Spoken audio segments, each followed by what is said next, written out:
그 지역의 목자들이 밤에 밖에서 자기 양떼를 지키더니 주의 사자가 곁에 서고 주의 영광이 그들을 두루 비추매 크게 무서워하는지라. 천사가 이르되 무서워하지 말라. 보라, 내가 온 백성에게 미칠 큰 기쁨의 좋은 소식을 너희에게 전하노라. 오늘 다윗의 동네에 너희를 위하여 구주가 나셨으니 곧 그리스도 주시니라. 너희가 가서 강보에 쌓여 구유에 뒤어 있는 아기를 보리니 이것이 너희에게 표적이니라 하더니 호련히 수많은 천군이 그 천사와 함께 하나님을 찬송하여 이르되 지극히 높은 곳에서는 하나님께 영광이요 땅에서는 하나님이 기뻐하신 사람들 중에 평화로다 하니라. 아멘. 제목을 따라합니다. 메리 크리스마스. 어떤 왕자님이 사냥을 나왔다가 산골마을에 들어가게 됐는데 거기서 우연히 예쁜 아가씨를 발견했습니다. 첫눈에 반한 그 왕자님은 그 아가씨를 잊을 수가 없어서 왕궁에 돌아가서도 그 아가씨에게 편지를 보냈습니다. 나는 당신을 처음 본 순간 반했습니다. 부디 나와 결혼해 주십시오. 그러나 그 아가씨는 그 청혼을 거절했습니다. 당신은 왕자님이고 나는 미천한 시골 여자입니다. 신분도 맞지 않고 왕궁의 생활도 나에게는 어울리지가 않습니다. 또한 당신이 저를 사랑한다는 고백도 믿을 수가 없습니다. 아마도 순간적인 감정에 불과할 것입니다. 어찌 존귀하신 왕자가 시골 처녀를 사랑할 수 있단 말입니까? 이렇게 거절을 했습니다. 그러나 이 아가씨를 잊을 수 없었던 그 왕자는 마침내 왕자의 주의를 버리고 왕궁을 나왔습니다.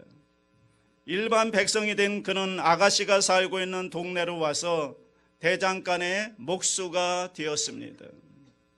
어느 날 물방앗간에서 일하던 이 아가씨가 대장간에 갔다가 두 사람이 만나게 되었습니다. 청년은 말했습니다. 내가 여기 이렇게 오게 된 것은 당신을 잊지 못하고 사랑하기 때문입니다. 이제는 나와 결혼해 주십시오. 아가씨는 그 청혼을 받아들여서 행복한 인생을 살게 되었다는 것입니다. 이 이야기는 실존주의 철학자 키에르 케고르가 크리스마스란 무엇인가에 대하여 동화의 형식을 빌어 대답한 내용입니다. 영국의 C.S. 루이스라고 하는 분이 있는데 이분은 케임브리지 대학 교수였는데 고대 신화와 동화를 깊이 연구한 학자입니다. 그는 많은 연구 끝에 이러한 결론을 내리게 됩니다. 크리스마스는 모든 동화의 원형이다. 여기서 동화란 믿을 수 없는 상상의 이야기란 뜻이 아니고 진리를 가장 단순하게 전달하는 방법이라는 뜻입니다. 우리는 동화를 어린 아이들의 것이라고만 생각하지만 사실은 그렇지 않습니다. 모든 사람들이 알아야 되는 중요한 이야기이고 마음에 새겨야 할 이야기, 그것을 가장 쉽고 가장 간단하게 전달해 주는 것이 바로 동화입니다. 그러므로 동화가 가장 필요한 사람은 누구냐? 누굴까요, 여러분? 어린아이가 아닙니다. 세상에 찌들어버린 상상력을 잃어버린 순수한 마음을 다 잃어버리고 살아가는 어른들이 이 동화가 가장 절실하고 필요한 것입니다. 동화를 회복해야 할 대상자들인 것입니다. 자, 이제 제가 여러분에게 묻겠습니다. 이 세상에서 가장 재미있고 가장 감동적이고 가장 드라마틱한 동화의 내용은 뭘까요? 그 동화의 내용이 뭘까요? 네? 크리스마스 이야기입니다. 아까 말했잖아요. 크리스마스는 동화의 원형이라고 했잖아요. 동화의 원형. 그러니까 세상에서 가장 재미있고 가장 감동적이고 가장 드라마틱한 동화는 바로 크리스마스인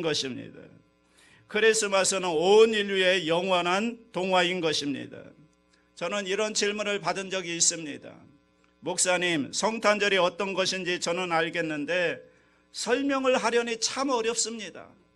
어떻게 하면 이 성탄절을 가장 쉽게 잘 전달할 수가 있겠습니까?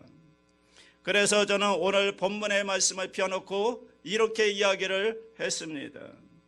오늘 본문에 나오는 이 장면을 상상력을 동원해서 한 장의 그림처럼 머리로 그려보세요. 그리고 거기서 들려오는 소리를 동화를 듣는 마음으로 순수하게 한번 들어보세요. 그러면 그 속에 크리스마스의 모든 내용이 다 들어 있습니다. 자, 여러분, 먼저 크리스마스의 배경이 어떠했을까? 첫 번째 크리스마스, 눈이 내리고 징글벨이 울리는 멋진 크리스마스였을까? 아닙니다. 제 기억에 의하면 2022년도 이 크리스마스는 제가 볼 때 가장 썰렁하고 가장 재미없는 크리스마스인 것 같습니다. 그런데 첫 번째 크리스마스는 이것보다 더 쓸쓸하고 더 외로운 그러한 크리스마스였습니다. 우리 8절 말씀을 함께 읽겠습니다. 그 지역의 목자들이 밤에 밖에서 자기 양떼를 지키더니, 목자들이 추운 밤에 잠도 자지 못하고 몇 마리의 양떼를 지키면서 날이 새기를 간절히 바라는 그러한 상황이었다는 것입니다. 정치적으로는 나라를 빼앗겼고요. 그리고 로마의 압제하에 있고 종교는 완전히 부패했고 가진 것이라고는 양 몇 마리밖에 없는 비참한 현실, 이것이 바로 첫 번째 크리스마스의 환경이었던 것입니다. 그런데 갑자기 그들에게 환한 불빛이 비치더니 천사들이 나타나서 외쳤습니다. 10절 말씀인데 함께 읽겠습니다. 천사가 이르되 무서워하지 말라. 보라, 내가 온 백성에게 미칠 큰 기쁨의 좋은 소식을 너희에게 전하노라. 그리고 더 자세한 내용이 그 다음 절 11절에 나옵니다. 다 같이 합니다. 오늘 다윗의 동네에 너희를 위하여 구주가 나셨으니 곧 그리스도 주시니라. 자, 여기서 다윗의 동네는 어디일까요? 어디입니까? 베들레헴입니다. 자, 구주가 나셨으니, 구주는 세상을 구원할 주님, 세상을 구원할 왕, 이런 뜻을 가지고 있죠. 여러분, 예수님이 다윗의 고향 베들레헴에서 탄생하신 것은 세 가지 이유가 있습니다. 첫째는 다윗은 가장 존경받는 왕이었습니다. 다윗과 같은 왕이 오시면 좋겠다. 그것이 모든 이스라엘 백성들의 소원이었던 것입니다. 그래서 하나님은 메시아를 보낼 건데 그 메시아가 어떤 분과 같은 분이냐 하면 너희들이 이상적으로 생각하는 그 왕 중의 왕, 다윗 왕과 같은 분이고 그 왕을 뛰어넘는 가장 최고의 왕을 너희들에게 보낼 것이다. 그래서 다윗의 후손으로 그 메시아가 태어날 것이라고 약속을 하셨습니다.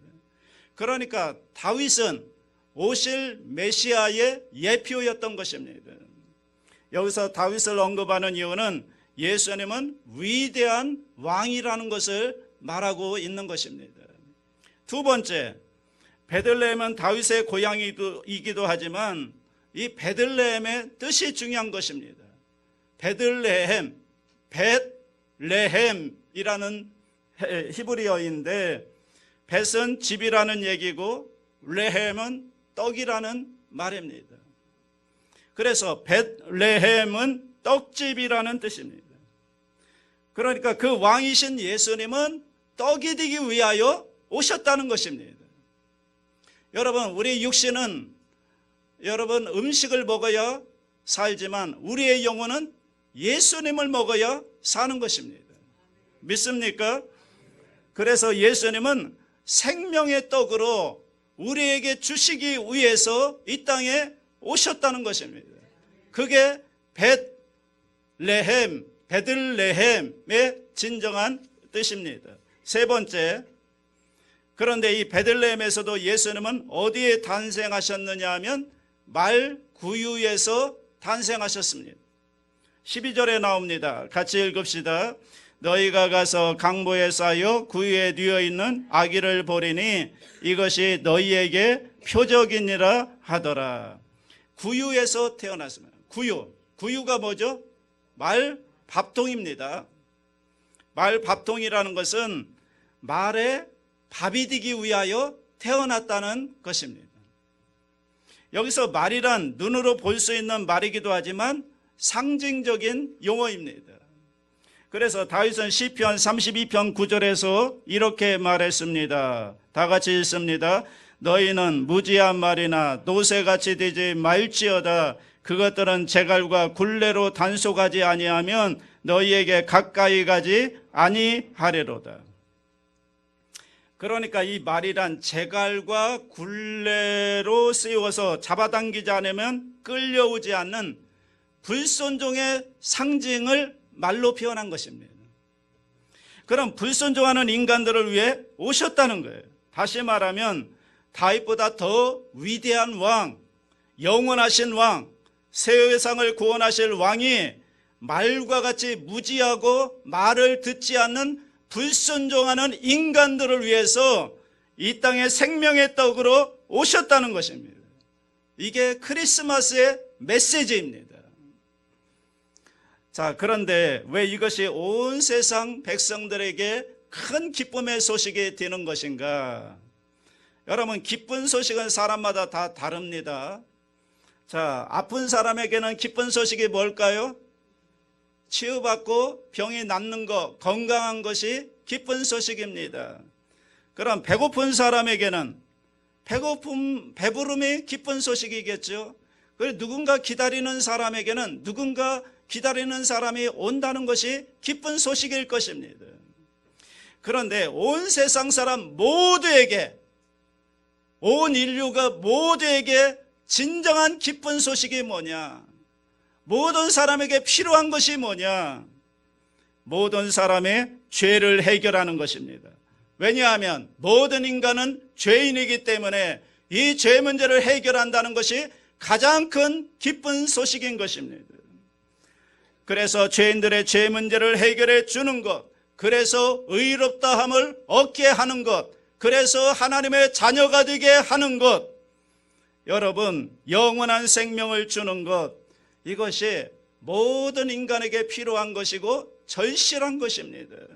그래서 그것을 위해서 왕이 왔다는 것입니다. 그래서 그분을 뭐라고 불렀습니까? 11절에 보시면 곧 그리스도 주시니라. 그리스도라고 부르신 것입니다. 많은 사람들은 생각합니다. 이 세상에는 구원자가 많다. 그리고 구원받은 방법은 여러 가지가 있다고 생각합니다. 그러나 아닙니다. 우리의 기준은 언제나 성경입니다. 성경이 뭐라고 말씀하느냐? 그것이 우리의 절대적인 기준인 것입니다.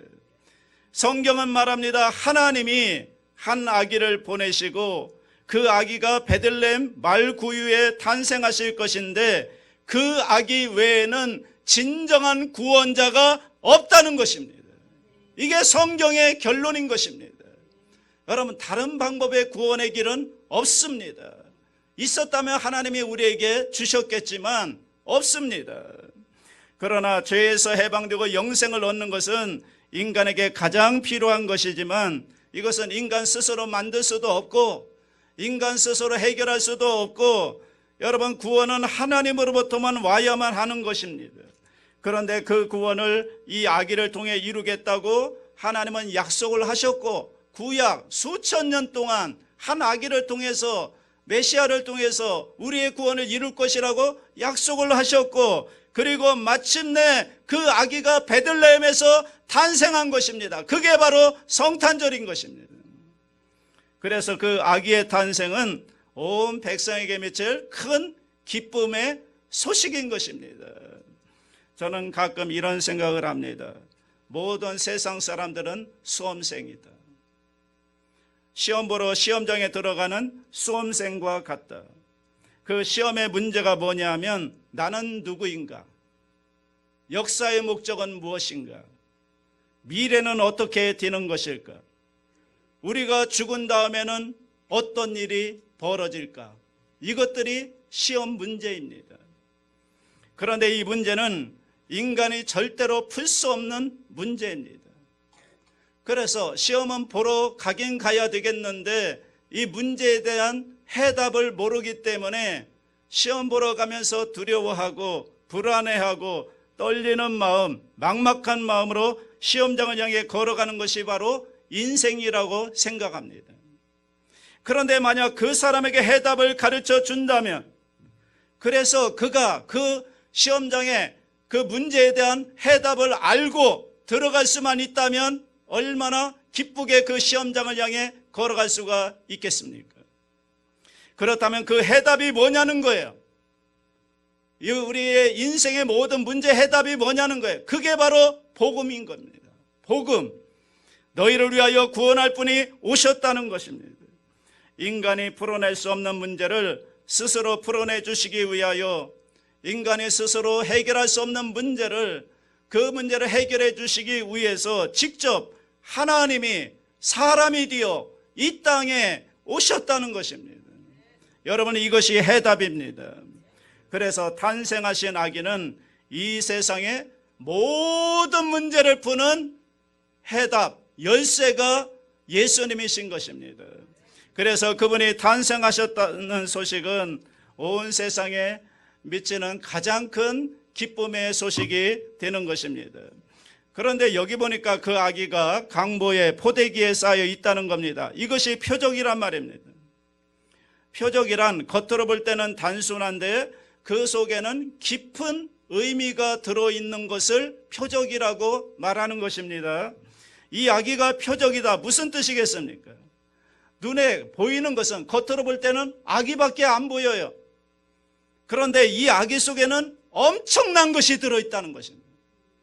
겉으로 볼 때는 아기에 불과한데, 그런데 이 아기 속에는 정말 상상할 수 없는 엄청난 것이 이 아기 속에 들어있는 것입니다. 그래서 이 아기가 표적이라고 말한 것입니다. 이 아기 속에 뭐가 들어있습니까? 하나님의 약속이 들어있고요, 우리를 향한 하나님의 사랑이 계시되어 있고요, 그래서 이 아기를 통하여 우리가 구원을 받는다고 하는 놀라운 복음의 능력이 이 아기 속에 들어있는 것입니다. 그러므로 이 아기를 우리를 향하여 다가오시는 하나님의 사랑의 증거로 영접하라는 것입니다. 자, 그렇게 이 아기를 하나님이 우리에게 주신 선물로 받으면 어떻게 되는가? 14절인데 함께 읽겠습니다. 지극히 높은 곳에서는 하나님께 영광이요, 땅에서는 하나님이 기뻐하신 사람들 중에 평화로다 하니라. 찬양이 터져 나온다는 거예요. 찬양. 여러분, 크리스마스의 최고의 캐럴은 뭘까요? 천사들의 합창이죠. 하늘에는 영광이요, 땅에는 평화라고 하는 천사들의 합창이 최고의 캐럴인 것입니다. 그런데 여러분, 잘 생각해 보세요. 지금 하늘에 영광이 있는가? 하늘에 영광이 있습니까? 하늘을 올려다보면 텅 비어 있고 깜깜할 뿐이죠. 그리고 땅에는 평화가 없습니다. 다툼과 전쟁과 고통의 신음으로 가득 차 있는 것이 이 땅의 형편입니다. 그렇다면 성탄의 메시지는 틀린 것인가? 아닙니다. 여러분, 이 14절 말씀을 우리가 바로 이해하려면 두 가지 오해를 풀어야 됩니다. 첫 번째 오해는 진정한 영광이란 무엇인가 하는 것이고, 두 번째는 진정한 평화는 어디서 오느냐 하는 것입니다. 여러분, 우리는 영광 그러면 대접받고 높아지는 것만 영광이라고 생각합니다. 다른 사람은 내 발밑에 복종시키고 호령하는 것만이 영광이라고 생각합니다. 그런데 여러분, 하나님의 영광은 양면적입니다. 세상을 창조하시고 역사를 다스리시는 창조주의 놀라운 영광, 그것도 영광이죠. 그러나 이것보다 차원이 높은, 더 높은 영광이 있습니다. 그것이 뭘까요? 바로 낮아지는 영광, 섬김의 영광, 희생의 영광, 구원의 영광입니다. 영원하신 하나님이 인간이 되어 세상 속으로, 세상의 역사 속으로 들어오셨다는 것, 하나님의 하늘 보좌를 버리시고 인간의 몸을 입고 이 땅에 오셔서 십자가에 못 박혀 죽기 위해 낮아지신, 희생하신 그 영광, 그것도 마구간에서 인간을 위한 제물로 탄생하셨다는 것, 이 하나님의 자기 비하, 이것이야말로 영광의 극치라는 것입니다. 또 하나의 그분의 높은 영광인 것이죠. 그래서 하나님의 영광의 극치는 베들레헴 말구유에 아기로 태어나셨다는 것입니다. 그가 우리를 위해 제물로 죽으시는 영광, 이것이 사실은 진정한 영광이고 최고의 영광이고 우리를 감동하게 만드는 영원히 잊을 수 없는 영광인 줄로 믿습니다. 내가 뭔데? 나 같은 죄인을 위해서 하나님이신 그분이 보좌를 버리시고 그것도 천한 인간의 몸을 입고 이 땅에 오셨는데, 그것도 말구유에 태어나서, 이 땅에 태어나서 영광을 누리기 위한 것이 아니라 십자가에서 우리의 죄를 위해 죽으시기 위해 낮아지신 그 예수님의 영광, 여러분, 그 은혜로 말미암아 여러분 우리가 구원받게 되고 하나님의 자녀가 된 줄로 믿습니다. 나 같은 사람을 위하여 하나님이 이 땅에 오셔서 나를 위해 죽으신단 말인가, 이 영광을 본질을 알게 되면요, 여러분 찬송하지 않을 사람이 없다는 거예요. 나 같은 죄인을 위해서 하나님이 이 땅에 오셔서 십자가에 죽어주셨다는 이 은혜를 아는 사람이 어떻게 하나님을 찬양하지 않을 수가 있겠습니까? 정말 진심으로 내 영혼에서 나오는 찬양을 하나님께 올려드리게 되는 것입니다. 자, 그러면 평화란 무엇일까요? 평화, 진정한 평화는 아무에게 주어지는 싸구려 물건이 아닙니다. 진정한 평화는 누구에게 주어지는가? 오늘 성경에 보니까 하나님을 기뻐하시는 자들에게 평화가 임한다고 말씀하고 있습니다. 여러분, 하나님이 누구를 기뻐하실까요? 이 아기를 통하여 세상을 구원하기로 했다는 것, 그 구원의 방법을 믿고 그 아기 예수님을 나의 구주로 영접하는 사람, 이런 사람을 하나님이 기뻐하시고, 하나님이 기뻐하시는 사람들에게 뭘 준다고요? 세상이 줄 수 없는 하나님의 평화를 주신다는 것입니다. 그 사람들에게만 하나님이 주시는, 세상이 줄 수도 없고 알 수도 없는 진정한 평화가 그런 사람들에게 하나님이 주신다는 것입니다. 여러분, 이 평화는 받지 않은 사람은 절대로 알 수 없는 모든 상황을 초월하는 참된 평화가 되는 것입니다. 독일 베를린의 어느 감옥에서 있었던 일입니다. 죄수들을 섬기던 목사님이 크리스마스 연극을 해보자 해서 죄수들을 불러 모았습니다.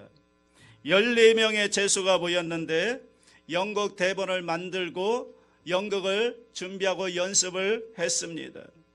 10명은 천사로 분장하고 4명은 목자가 되었습니다. 천사들은 흰옷을 입고 촛불을 들고 등장해서 하나님의 말씀을 전했습니다.